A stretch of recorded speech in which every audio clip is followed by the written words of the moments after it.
And each month, those student loan payments just kept going up. They went up all the way to about $1,200 to $1,300 a month. And that's when I realized, like, there's just no way. Hello everyone, welcome back to another video, or welcome to my channel. My name is Melanie and I do a little bit of lifestyle content, some unboxings, but today I have a completely different video for you, and that is all about how we paid off all of our debt and how we pretty much stayed debt free. So let me go ahead and start by going through the beginning of what happened.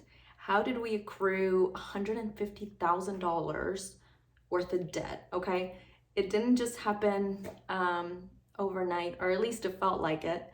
But I'm gonna start from the very beginning. So my family, my mom is just a single mom. I'm the youngest of 3 girls, and I was the first one in my family to go to college.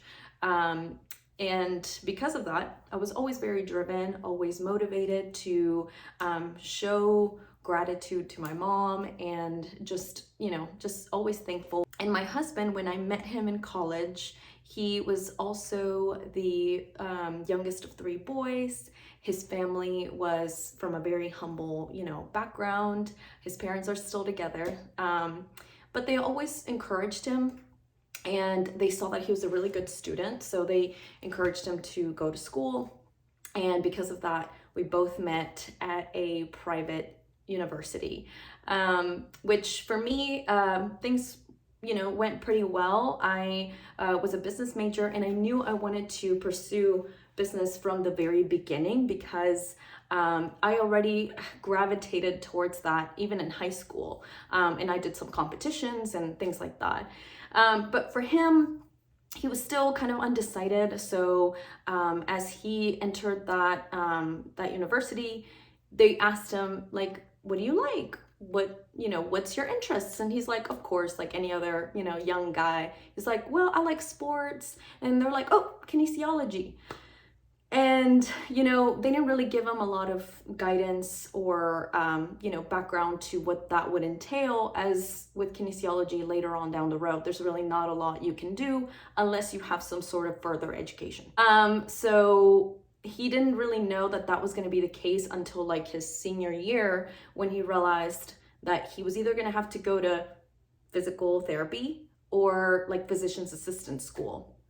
We didn't have any money for that. And he was already taking out student loans to get him through school. So at the time, we got engaged, but we were very kind of uncertain about how we were going to handle things, especially with the student loans, as we kept seeing, balances grow. So he decided that in order for him to get a good job after college, that he would get his MBA in healthcare management, specifically to kind of for him to bridge that gap between, his exercise science degree and a little bit of interest in business that he had. It was time for me specifically to graduate. He was a year older, so he had already graduated. He's already started working for a company, and I was also working my last semester because I only had like 2 classes left that I was taking at nighttime. So the company that I still work for today hired me back then, and I had some money saved, so we bought our first townhome, and that townhome here in Nashville was about $180,000 for a 3-bedroom with a garage. Now it's unheard of, right? But we loved it, and we were able to buy it. And we also got married. Our parents, couldn't really provide us any financial support for that, which we weren't expecting them to anyway. So we put, our wedding on credit cards. So finally, we went on a honeymoon too, and we needed stuff to furnish the house. I mean, all the expenses, right? So it was now time for us to start repaying those student loans. And they were deferred a little bit while he was getting his master's. But once it was time to start repaying them, and I have some notes here just so I don't forget, it was about $700 a month, the very bare minimum loans. And at the time, we both had, entry-level jobs. So we weren't making that much either. Plus $700 a month for the student loans. We also had gotten 2 cars. They were used, but we got 2 cars. It was our first time really making some adult money. So I was spending left and right. I was buying shoes. I was getting like packages for the house, decorations, a bunch of stuff that I did not really need. And so really 2 years went by, and each month those student loan payments just kept going up. They went up all the way to about $1,200 to $1,300 a month. And that's when I realized, like, there's just no way. Like, through a lot of prayer, I woke up one day and I told my husband, I said, we can no longer do this. So this takes me to kind of part 2 of this, which is now the repayment and kind of getting ourselves in gear. For us, in order to get out of this mountain, I woke up one morning and I told my husband, I said, I think it's time for us to sell this town home, take that money, buy a bigger house, nicer house in a better area of town, so that we could Airbnb it. And at the time, Airbnb had really taken off in Nashville. This was like 2014-ish, or it was starting to. So, we did just that. We started looking at some houses, specifically getting guidance from the Metro Codes office, because I wanted to make sure that if we took this leap and we, put all of our eggs in this one basket and, took a risk, that we would be able to get a permit and do it the right way. So we started to do that. We got a really cool house in East Nashville. We started to Airbnb it. We knew nothing about Airbnb. We were young and just trying to figure it out, right? So we were, buying supplies, doing everything, cleaning it on our own. I mean, my story is all about trying to make it, but doing sacrifices and taking sacrifices each and every step of the way. So when I was, leaving work, my 9 to 5, sometimes I would have to go to the Airbnb, clean that so I could have it ready for my next guests. And that just took a toll on us for 2 whole years. One thing that I will say is that family was super supportive, because after, we sold the town home, we moved in with my mom. And I think we moved in with my in-laws for a little bit as well. And when we were with my mom, we lived in her bonus room. She had a couple couches up there, and I remember we were just crashing there for like 6 months. And she lives up north, and so we were having to drive to Nashville every day for work, and then we would have to go clean. It was just, we were doing everything we could at that time to just breathe, and it just felt like we had such a weight on our shoulders. And at the time, everybody saw how we were just going all in. That snowball plan. So the student loans were about like 15, small to largest loans. And they ranged in interest rates. We had some that were lower and we had some that were in the teens. And we also had a couple car loans, like I mentioned, and some credit card debt. So we just took the approach of smaller to largest, and it was just a game, and we were pencil to paper and writing them down, and it felt so good to just take one off the list each and every time. And it became a game of how much could we like throw into the fire.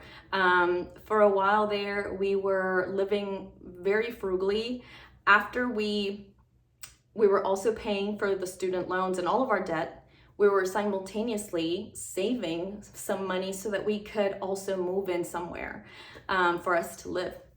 So we bought a second house, which was a small 1930s remodeled cottage close to my work. But we were doing so much better. We had paid off so much debt by that point that I felt okay for us to move forward with buying this second property.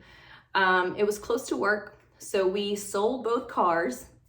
We bought one Hyundai Elantra that was very used, and if we couldn't, you know, carpool, then I would just Uber, or we would just Uber a couple places here and there. But people thought we were crazy.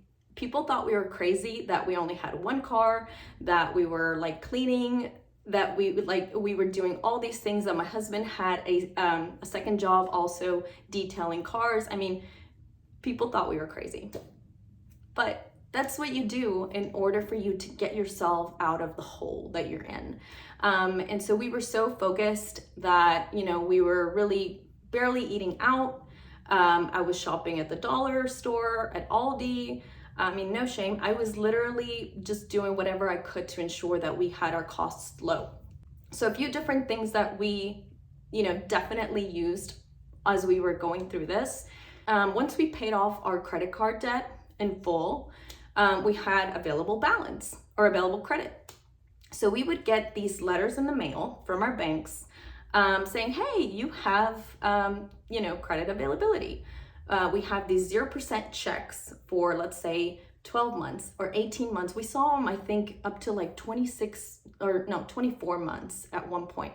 And there were 0% for the credit available on your account. And you could use that check and just use it for whatever. They do charge you like a fee. However, while we were also paying the student loans and all of that from smallest to largest, doing that snowball effect, we were also looking strategically at the interest rates, right? So we had some that were high teens and some high balances. So what we would do is we would take those 0% interest rate checks, we would pay the fee that was pretty nominal or small compared to that interest rate payment and that amount. So we would pay the loan with that 0% check. And we did that a couple times. And it really helped us kind of say, okay, now we have 12 months or 18 months to get our butts in gear, pay this off before the 0% promotion expires, and then we can focus on something else. So it really helped kind of in that sense, you know, and we use it as a tool. I don't encourage it for everybody, because if you take that check, right, and you spend it on something completely random, then that did you no good and you just dug yourself a bigger hole. But if you are strategic and you're responsible and you take that money from that check and you use it to pay your high interest debt, then that, you know, that was how we were able to utilize that. Another big thing that we used was a budgeting app. So now there's like plenty of budgeting apps. Set a budget and give $1 to everything. So every dollar has an assignment, and you know, you're able to say exactly like, hey, this much is going towards savings, this is going to the debt, this is going towards childcare, this is going to groceries, you know, whatever. And at the end of the month, you're left with zero because you've given every dollar an assignment. So I really enjoyed that method. And those are like two main tools that kind of helped us stay on track. We eventually stopped Airbnb, and that was because it was just too much. We've paid enough off that we need to stop doing this. And it was also through a lot of prayer. I think God has always been, there for every step of our journey. And we just stopped doing it and we sold that house. And then afterwards we were just in such a better place. I think we had only like $20,000 or $25,000 worth of debt left at that point. And so we just paid off as much as we could, and we essentially paid off all of our debt in like 3.5 years. And we were just super excited, and we kept that lifestyle for a very long time. And because of that, we were saving just as fast as we had paid off our debt. Not all of us have the support system in place. Try your best to make sacrifices every day here and there to help you along the way. I hope you enjoyed this video. Subscribe, leave a comment, thumbs up, and we'll catch you in the next one. Bye.